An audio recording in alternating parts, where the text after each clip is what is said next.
आज ही के दिन धारा 370 को जम्मू कश्मीर से खत्म किया गया था। जब जम्मू कश्मीर से 370 को खत्म किया गया, वहाँ के राज्यपाल थे श्रीमान सत्यपाल मलिक।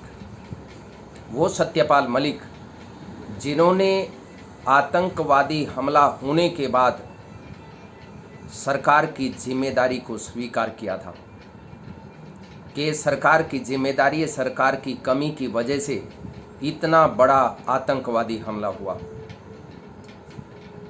गवर्नर रहते हुए जब किसान आंदोलन था तो किसानों के पक्ष में वो बोलते रहे, सरकार को चेतावनी देते रहे, नरेंद्र मोदी को आगाह करते रहे कि किसानों की बात सुन लीजिए, लेकिन सत्यपाल मलिक की बात नहीं सुनी गई।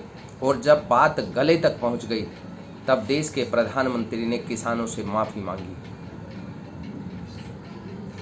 सत्यपाल मलिक के पीछे सीबीआई को दौड़ाया गया। हॉस्पिटल में होने के बावजूद भी उनके खिलाफ सीबीआई ने केस दर्ज किया,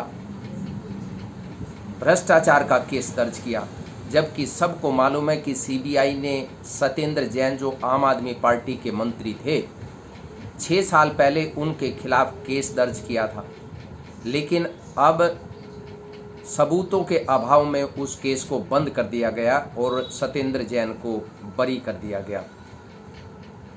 ये वही सीबीआई है। क्या ये सीबीआई कभी कह पाएगी कि जो सत्यपाल मलिक हैं उनके खिलाफ जो केस दायर उन्होंने किया है वो किसी व्यक्ति के या किसी संस्था के दबाव में केस किया गया?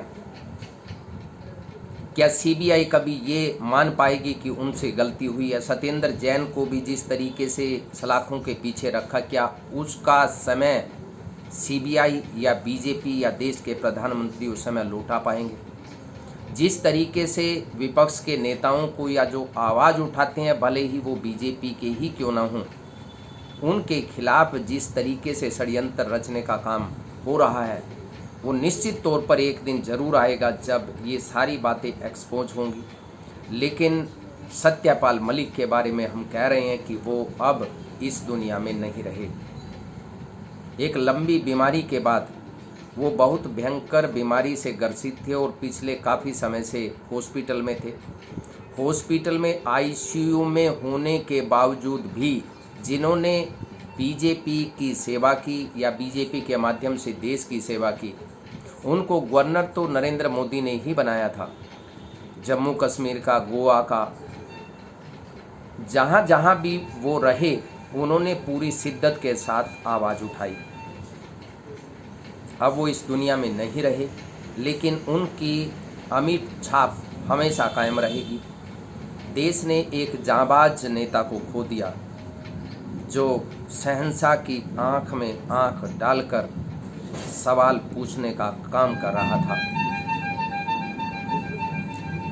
नवनिर्माण पार्टी की ओर से सत्यपाल मलिक को हमारी भावभीनी श्रद्धांजलि। परमपिता परमात्मा अपने श्री चरणों में उनको जगह दे। हम उम्मीद करते हैं कि जिस तरीके से षड्यंत्र रचा गया वो एक्सपोज ज़रूर होगा और जो आवाज़ इनके खिलाफ एक पूरे षड्यंत्र के तहत उठाई जा रही थी वे भी एक्सपोज होंगे।